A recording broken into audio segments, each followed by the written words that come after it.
So we're going to do a live EP for our senior project. It's going to be focused on the punk and underground scene around Hattiesburg. I put that this started out as Connor's idea and that I joined in on as well, because I've always wanted to do a live release. We already recorded a good number of live performances over the fall. About 17 bands approximately. Yeah, and so our primary focus for this semester is going to be post-production, to actually mix and master the recordings that we have now and decide what's going on the release. All the artists that we've recorded have signed contracts and they will be given their mixes, even if it doesn't make it on the release, so they can do what they would like with them. And then, yeah, I just said that my aim on this project is to shine a spotlight on the on Hattiesburg's underground scene that I think deserves more of a spotlight than it gets, and yeah, just deserves that much more attention. So overall, the process of the actual production element took a lot of time. That's why we knew that going in that this is a massive undertaking, is a massive project for just the two of us to handle on our own. Thankfully, we worked fast and were able to get a string of shows all within a couple weeks of each other. It was a lot of work getting everything in and out of the venues, setting up, breaking down over and over again, but it put us in a really great position for this semester to just knock out all the post-production, and we have the opportunity to take our time and be really selective with our options.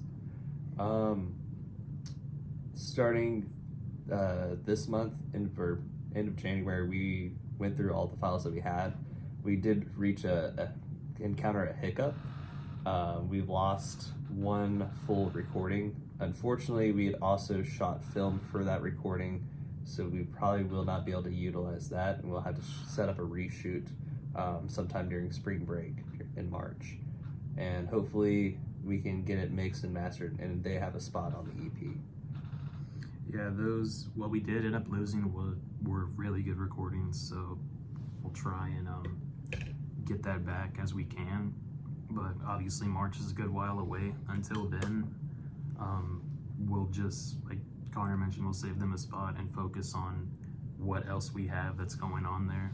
Like it should be a 4-track EP, maybe 5 depending on what Jeff allows, but they'll have a spot on there for sure. And then in between now and then, before we can get back into the warehouse where we recorded that at, we'll mix and master what we have. So it'll definitely keep us busy until then. And then once we get towards March, that recording should be our primary focus. Absolutely. I think we're still shooting for end of March completion date. I can't foresee anything happening that would push it further, closer to the actual deadline.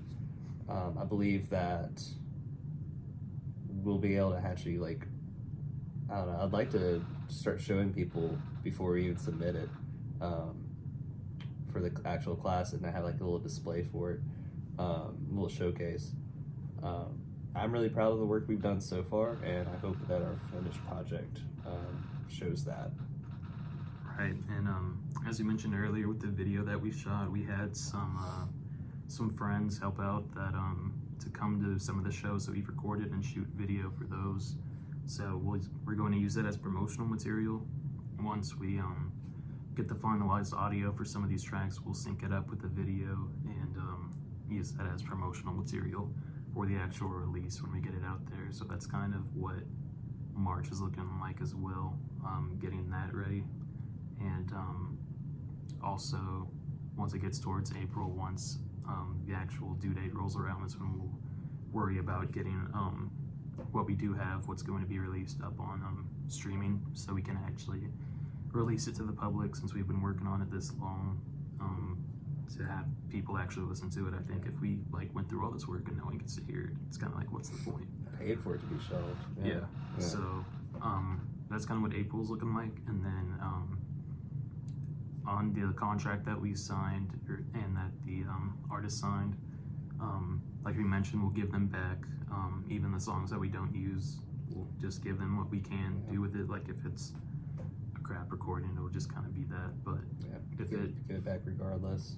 yeah, we'll give it to the bands, and if they just want to do like absolutely nothing with it, that's fine. But that's kind of what May's looking like, is finishing up those songs and that part of the deal. But we would definitely have like the actual release done by then. So that's kind of what our timeline's looking like. Yeah. And yeah, I think that's pretty much it.